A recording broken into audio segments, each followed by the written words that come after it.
Hello and welcome to the Edges of Earth. My name is Brock. I traveled through India for about 10 months, and in that time I went to many different places in the north, met a lot of different people, and did a lot of cool stuff. And now for those who are looking to come to India and do the same thing, I want to give you an idea of what the prices are like in India.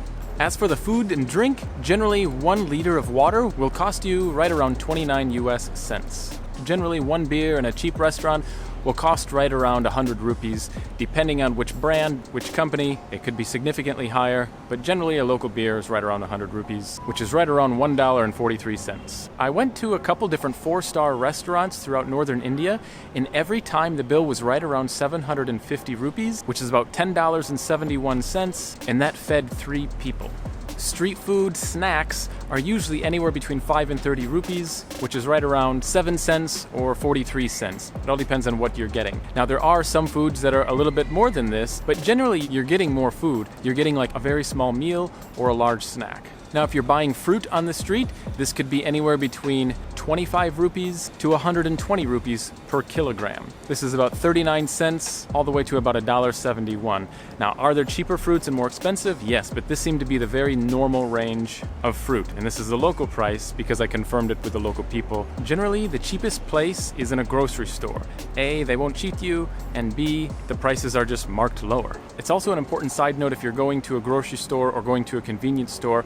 Almost every product in India has a label on it that says MRP, maximum retail price. The person selling you this item is legally not allowed to sell you this item above the MRP. If they do, you can give them a bit of grief. Just look for the stamp, it's usually in English. The only location that I've learned where they can raise the price and it is legal is at a restaurant and at a hotel. So let's talk about staying at a hotel and a hostel. The general range for hostels everywhere in northern India for me was right around $5 to $8.50. Generally, I'd always find the cheapest hostels available, but not always. Hotels are quite inexpensive compared to the West. The most expensive room I paid for in India was $26 US per night. It was a 3-star hotel, and the only reason I did this was because in certain cities in India, it is required by law that a foreigner stays in a 3-star or above hotel. Why? I don't know. They claim it's for safety, but from my perspective, it's just a way to squeeze more money out of tourists.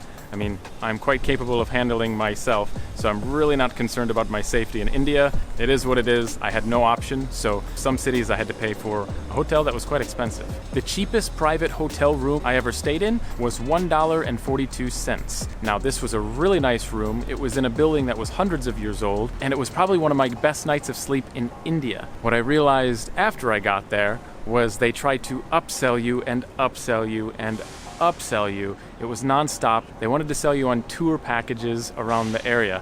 I wasn't interested in that because it's very rare that I do that. So I stayed there for 2 nights and left. But I could have stayed there for a very long time because it was nice. Where was this location? I won't tell you, but if you watch some of my videos, you might be able to figure it out. Transportation. Now, generally transportation is quite cheap, but it depends on which class you are in. Are you going to take the highest class, middle class, or the lowest class? And that's going to determine a lot. Also, are you going to sit in an AC environment or non-AC? Because they charge you for AC, it is usually double price just to have AC. I had a 3-hour domestic flight in India, and I paid $48 US, everything included. I rode a bus for 12 hours in non-AC to a different city, and that was $7.14. Taking a local bus in a city jam-packed full of people will set you back about 29 cents. I took a taxi and went about 7 kilometers in a city. It took about an hour and a half, and the price was $5.71. It's an important note that I was using the meter for this. As a side note, if you get in a taxi,